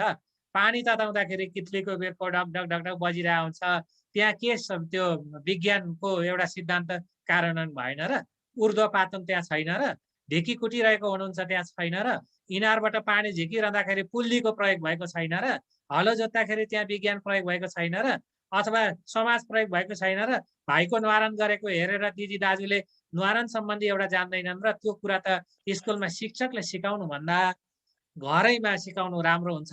त्यसकारण यो पाठ्यक्रम यस्ता विभिन्न क्षेत्रमा चाहिँ घरमा कार्यान्वयन हुन्छ, बा आमासँग कार्यान्वयन हुन्छ। हामी शिक्षक साथीहरूले अभिभावकसँग बेला बेलामा यो कुरा चाहिँ तपाईँले आफ्ना बालबालिकालाई सिकाइदिनुहोस् है, यो पाटो चाहिँ तपाईँले घरमा सिकाइदिनुहोस् है, यसरी गरौँ है भन्दा पनि त हुन्छ नि त। लुगा धुन सिकाउनु छ भने घरमै सिकाउँदा हुन्छ, मोजा लाउन सिकाउनु छ भने घरमै सिकाउँदा हुन्छ, दाँत मोल्नको लागि घरमै सिकाउँदा हुन्छ। स्कुलमा गएर स्वास्थ्य शारीरिक पढेपछि चाहिँ दाँत मान्न सिक्छु भन्ने कुरा त होइन नि। त्यसैले कैयौँ कुराहरू यस्ता छन् त्यो घरको विद्यालयमा कार्यान्वयन हुन्छन्। यो कुरा एकीकृत पाठ्यक्रमले ठाउँ दिन्छ। त्यस्तै पाठ्यक्रम एकीकरणका 10वटा तहगत संरचना ढाँचा छन्। यो फोगटीले भनेको हो 1991 मा सिद्धान्त ल्याउने। यसलाई हामीले पछ्याएका छौँ अहिले। त्यो 10वटा के हो म तपाईँहरूसँग कुरा गर्छु। 10वटालाई 3वटा क्षेत्रमा विभाजन गरिन्छ। अघि मैले भने जस्तो एउटा चाहिँ एउटै विषयभित्र विषयवस्तु एकीकरण गर्ने, एउटै विषय हो जस्तो नेपाली विषय छ त्यही भित्र पनि एकीकरण भइरहेको छ भन्ने हो। अर्को चाहिँ धेरै विषयबाट विषयवस्तु ल्याउने र एकीकरण गर्ने। हाम्रो सेरोफेरो जस्तो विषयमा धेरै विषयवस्तुलाई ल्याएको छ, एकीकरण गरेको छ। अर्को भनेको विषयविहीन एकीकरण भनेको यतिखेर विषय चाहिँ हुँदै हुँदैन तर शिक्षकले एकीकरण गरिदिनुहुन्छ। शिक्षकले गरेको एउटै कार्यकलापबाट नेपाली पनि सिकिन्छ, अङ्ग्रेजी पनि सिकिन्छ, गणित पनि सिकिन्छ, सेरोफेरो पनि सिकिन्छ। यो गर्न सकिन्छ। यी 3 प्रकारका मूल सिद्धान्तलाई चाहिँ ल्याइएको छ। यसका 10वटा मोडेल छ। अलिकति म चर्चा गर्छु। यसमा विषयगत पाठ्यक्रम डिसिप्लिनरी मोडलमा 3टा स्वरूपहरू हुन्छन् एकीकरण गर्ने। एउटा खण्डित नमुना भन्ने हुन्छ। यो खण्डित नमुना भनेको फ्र्यागमेन्टेड मोडुल हो जुन हामीले गरेकै छौँ। विषयवस्तु विषय पनि भिन्दै हुन्छ, कक्षा पनि भिन्दै हुन्छ। हामी गएर सिकाउँछौँ एउटा कक्षामा नेपाली, अर्को कक्षामा नेपाली। त्यो नेपाली सामाजिकसँग जोडियोस् कि नजोडियोस्, तल्लो कक्षाबाट माथिल्लो कक्षामा पनि जोडियोस् कि नजोडियोस्, सिकाएको कुरालाई चाहिँ पछाडि राख्छौँ, हामी शिक्षण गर्छौँ। एउटा यस्तो मोडुल पनि हुने रहेछ।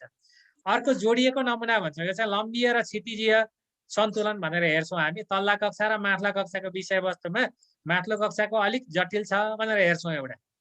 अर्को चाहिँ सुरुमा पढ्नुपर्ने पाठ र अन्तिममा पढ्नुपर्ने पाठ चाहिँ सुरुको सजिलो हुन्छ, सरल जटिल भनेर हेर्छौँ। पढ्न पढ्ने, शब्द पढ्ने, वाक्य पढ्ने, अनुच्छेद सिक्ने भने जस्तो, सङ्ख्या पढ्ने, भाग गर्न सिक्ने, भिन्न सिक्ने, दशमलव सिक्ने भने जस्तो सजिलोबाट जटिलतिर जाने एउटा।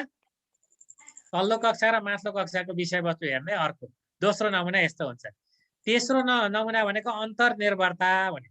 अन्तर्निर्भरता भनेको एउटै विषयवस्तुभित्र जस्तो सुनाइ बोलाइ पढाइ लेखाइ भनौँ भने सुनाइसँग बोलाइ अन्तर्निर्भर हुन्छ, त्योसँग पढाइ अन्तर्निर्भर हुन्छ। त्यस्तै एउटा चक्रीय स्वरूपमा अन्तर्निर्भर हुँदै जान्छन् विषयवस्तु, त्यसबाट सिक्छन् होइन, व्यवहार सिक्छन्, अरू कुरा सिक्छन् भन्ने जुन कुरो। यो 3वटा मोडुल चाहिँ विषयगत पाठ्यक्रमका मोडुल हुन् जुन हामीले दशकौँदेखि अभ्यास गर्दै आएको हो। यसलाई मैले धेरै कुरा भन्नु पर्दैन होला, केही यसमा अस्पष्ट भयो भने भन्नु होला। अब अहिले हामीले गर्नुपर्ने कुरा चाहिँ के छ भने यो बहुविषयक र अन्तर्विषयक पाठ्यक्रममा आउने अरू मोडुलहरू। एउटा क्रमिक नमुना भन्ने हुन्छ यसभित्र। यो भनेको के हो भने प्यारलली कुनै कुराहरू सिकिरहेका हुन्छन्। कुनै कुरा जस्तो कि यो ढाँचा चाहिँ एउटा विषयसँग अर्को विषयसँग जोडिन्छ, एउटा विषय र अर्को विषय जोडिन्छ। उदाहरणको लागि म र मेरो परिवार भन्ने कक्षा 1मा एउटा थिम छ। नेपाली विषयमा चाहिँ त्यसमा परिचय दिने भनेको छ, निर्देशन गरिएको छ। अङ्ग्रेजी विषयमा गएर अभिवादन सहित परिचय भनेको छ, यो पनि निर्देशित छ। सेरोफेरो भन्ने विषयमा पनि गएर चाहिँ यो परिचय भन्ने छ, तर सेरोफेरोमा चाहिँ स्वतन्त्र परिचय राखिएको छ। यसमा के हो भने नेपालीमा पढ्दाखेरि निर्देशन गरिने रहेछ भाषा सिकाउनु पर्ने भएको कारणले, अङ्ग्रेजीमा पनि निर्देशन गरिनु रहेछ त्यहाँ ग्रिटिङ सिकाउनु पर्ने कारणले कुन बेलामा के भन्नुपर्छ भन्ने कुरा। यो सेरोफेरोमा गएर चाहिँ के रहेछ भने यो स्वाभाविक रहेछ। यसले गणित के अरे भाषा जस्तो सिकाउँदो रहेछ। गरे भयो, पुग्यो। ठुलालाई भेट्दाखेरि अभिवादन गर भने पुग्यो। भाषा मिल्नु र नमिल्नु होइन, व्यवहार चाहिँ मिल्नुपर्छ भन्ने कुरा हुँदो रहेछ। त्यसकारण एकअर्कामा क्रमिक रूपमा जाँदो रहेछन् र एउटा विषयलाई अर्को विषयले सच्याएर त्यसलाई सही सिकाइमा पुर्याउने रहेछ। एउटा यस्तो हुँदो रहेछ। अर्को साझा विषय क्षेत्रमा आधारित नमुना हुँदो रहेछ। यो चाहिँ नेपाली गणित जे भने पनि विषय भने पनि साझा कुराहरू चाहिँ सँगसँगै सिकाउने। जस्तो मेरो दैनिक जीवन भन्ने थिममा के छ भने 7 बारका नाम सिकाउने भनेको छ। केमा भन्दा गणित र अङ्ग्रेजीमा। नेपालीमा चाहिँ छैन, गणित र अङ्ग्रेजीमा राखेको छ 7 बार। गणितमा 1 2 3 4 5 6 7 सिकाउनको लागि राखिएको, आइतबार सोमबार भनेको छ। अङ्ग्रेजीमा अर्को भाषाको लागि सिकाउने त्यहाँ सन्डे मन्डे भनेर राखिएको छ। आखिर सिक्न त 7वटा बार सिकाएको छ नि। दुईटा विषयमा साझा भएको कारणले सँगै सिकाइन्छ, माध्यम फरक हुन्छ, सामग्री फरक हुन्छ, तर सिक्ने अन्तिम लक्ष्य चाहिँ एउटै हुन्छ। जस्तै यो दैनिक क्रियाकलाप भन्ने नेपाली र सेरोफेरोमा राखेका छन्। दैनिक क्रियाकलाप नेपालीमा दैनिकी जस्ता विधाहरूको लागि काम लाग्छ, सेरोफेरोमा सिक्नै पर्ने भएको कारणले काम लाग्छ। दुईटा विषयमा एकैचोटि सिक्दाखेरि विद्यार्थीको सिकाइ दिगो हुन्छ। यो नमुना हामीले अभ्यास गरेका छौँ। यो चाहिँ बहुविषयक नमुनाको रूपमा हो। अर्को एउटा वेब मोडल भन्ने रहेछ। यो चाहिँ हामीले विभिन्न थिमहरू छन्, त्यो थिमसँग जोडेर ल्याउने।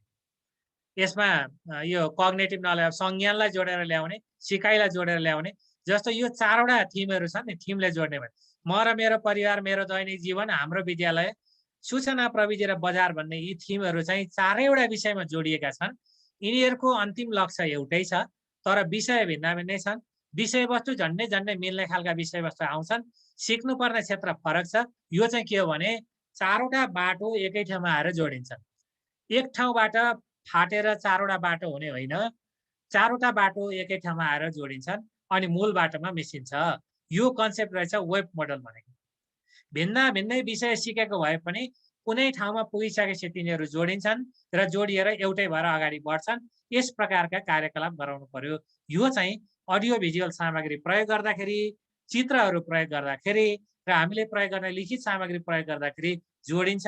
किताबमा महत्त्वपूर्ण ढङ्गले यसलाई जोड्ने प्रयास गरिएको छ। शिक्षकले प्रयोग गर्ने सामग्रीले पनि यो जोड्छ। 4वटा बाटोलाई एकै ठाउँमा जोड्ने हो अथवा 4वटा नदीहरूलाई बगाएर मूल भङ्गालोमा बगाउने कन्सेप्ट हो यो। अर्को एउटा चाहिँ थ्रेडेड मोडल भन्ने छ, उनाइ ढाँचा भन्ने। यो उनाइ ढाँचा भनेको चाहिँ के हो भने यसमा व्यवहार कुशल सिप चाहिन्छ, मेटा कग्निसन चाहिन्छ भनेर भनिएको छ। यो चाहिँ एउटा कुनै विषयमा अप्ठ्यारो पर्यो, विद्यार्थीलाई समस्या आयो, नेपालीमा अप्ठ्यारो पर्यो अथवा गणितमा अप्ठ्यारो पर्यो। गणितमा अप्ठ्यारो पर्ने बेलामा भाषामा पढेका कुरालाई व्याख्या गरेर सजिलो पारिदिन्छ, उदाहरण ल्याउँछ। नेपालीमा गाह्रो पर्यो भने कहिलेकाहीँ गणितलाई ल्याएर प्रयोग गर्नुपर्छ। भनेको अर्को कुनै विषयमा, अर्को कुनै ठाउँमा सिकेको कुनै पनि प्रकारको सिपलाई ल्याएर नेपालीमा अथवा कुनै पनि विषयमा प्रयोग गरियो भने त्यो चाहिँ उनाइ ढाँचा हो, थ्रेडेड मोडल हो। यो थ्रेडेड मोडललाई प्रयोग गर्नको लागि 5वटा क्षेत्रका 29वटा व्यवहार कुशल सिपहरूलाई राखिएको छ। जस्तो चाहिँ अन्तर्वैयक्तिक संवाद, एक्लै गरो विद्यार्थीले कुरा जानेन, तर साथीसँग संवाद गरो निकाल्यो, निष्कर्ष निकाल्यो भने त्यो साथीसँग छलफल गरेर निष्कर्षमा पुग्न सक्ने एउटा विशिष्ट सिप, त्यो सिपलाई पाठ्यक्रमभित्र हालिएको छ। यसलाई उनाइ अथवा थ्रेडेड मोडल, उन्ने के धागो हो। यो बनाउनु पर्ने चाहिँ हामीले झोला सिउनु पर्ने थियो, तर कपडाका 2टा टुक्रा चाहिँ त्यो कपडाले सिउँदैन, सियो र धागो चाहिन्छ नि। सियो र धागो आएर उन्दिएपछि झोला बन्छ। हो यस्तै अर्को कुनै काहीँ सिकेको सिपलाई ल्याएर प्रयोग गर्ने नमुना हो।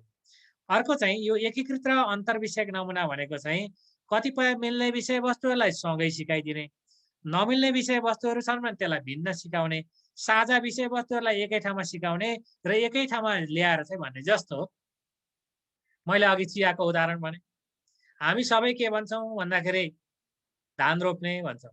धान रोप्दा धानै मात्रै रोपिएर लाएर त्यहाँ त धेरै कुरा चाहिन्छ नि। भात पकाउने भन्छौँ, भात पकाउँदाखेरि भातै मात्रै पाक्छ र पानी चाहिन्छ, आगो चाहिन्छ, अनेकौँ कुरा चाहिन्छ नि। ती सबै कुरा ल्याइसकेपछि मैले एउटा काम गरेँ भन्ने देखिने हुन्छ नि। त्यसकारण एकीकृत ढङ्गमा कुनै पनि सिकाइ उपलब्ध। जस्तो मैले चाहिँ हिसाब सिकेँ भनेको के हो, आज मैले हिसाब पढेँ भनेको के हो, त्यहाँ त अनेकौँ कुरा मिलेर चाहिँ हिसाब भएको हुन्छ नि। आज मैले वाक्य निर्माण गर्न सिकेँ नेपालीमा, के हो। आज मैले परिवारको अवधारणा बुझेँ, परिवार भनेको के हो। त्यहाँ त अनेकौँ कुरा जोडिएर आएर एउटा बनेको हुन्छ। यसरी सिकाउन चाहिँ यो एकीकृत पाठ्यक्रमको अन्तिम अवधारणा हो। यो शिक्षकको आफ्नो क्षमतामा, शिक्षकले गर्ने कार्यकलापहरूमा निर्भर हुन्छ भनेर भनिन्छ यसलाई। अब एउटा चाहिँ योभन्दा पछाडिको विलुप्त ढाँचा, यो चाहिँ ट्रान्सडिसिप्लिनरी मोडलमा चाहिँ 2टा ढाँचा छन्। एउटा ढाँचा भनेको के हो भने यो इमर्स मोडल भन्ने हो। यो इमर्स मोडल भनेको चाहिँ विषयवस्तु कहाँ कहाँ लगेर जोडिन्छ, विषयवस्तु पहिले हेर्ने अनि त्यसलाई जोड्ने ठाउँ हेर्ने, कसले जोड्न सक्छ, शिक्षकले जोड्ने हो कि विद्यार्थीले जोड्ने हो कि यसको समाधान कसरी गर्न सकिन्छ, विकल्प के हुन सक्छन् भनेर विभिन्न ढङ्गले सिकाउने, विद्यार्थीलाई स्वतन्त्र अभ्यास गराउने, सृजनात्मक अभ्यास गराउने, अभ्यास गर्दा गर्दै उसले सिक्छ। तर कुन विषय हो भनेर चाहिँ कहिले पनि थाहा पाउँदैन उसले। थाहा नपाइकन सिक्ने, यो चाहिँ कुन विषयको। जस्तो एउटा सिप घरमा कसैले दाम्लो बाट्यो भने, दाम्लो बाट्ने कुरा सायद अब नेपालभरिका हुनुहुन्छ सर म्याडमहरूलाई थाहा छ। दाम्लो बाट्दाखेरि त्यो दाम्लो बाट्ने स्किलमा कुन कुन विषय आउँछन् होला? विज्ञान आउँछ, विज्ञानका सरहरू हुनु होला, भाषा आउँछ, गणित आउँछ, सोच्दै जानुहोस् है त्यसमा। त्यसमा अर्थशास्त्र आउँछ, भूगोल आउँछ, कुन कुन विषय आउला? आयो भने तपाईँले दर्जनौं विषय यहाँ जोडिन्छन् भनेर भनिदिनुहुन्छ। तर विषय नभने पनि त दाम्लो बाट्न सकिएला, निबन्ध लेख्न सकिएला। निबन्ध लेख्दा कुन कुन विषय आउँछन्? गणित पनि आउँछ निबन्धमा, विज्ञान पनि आइरहेको हुन्छ। यस्तो खालको यो लुकेको हुन्छ भित्र। के कुरा चाहिँ भित्र हुन्छ?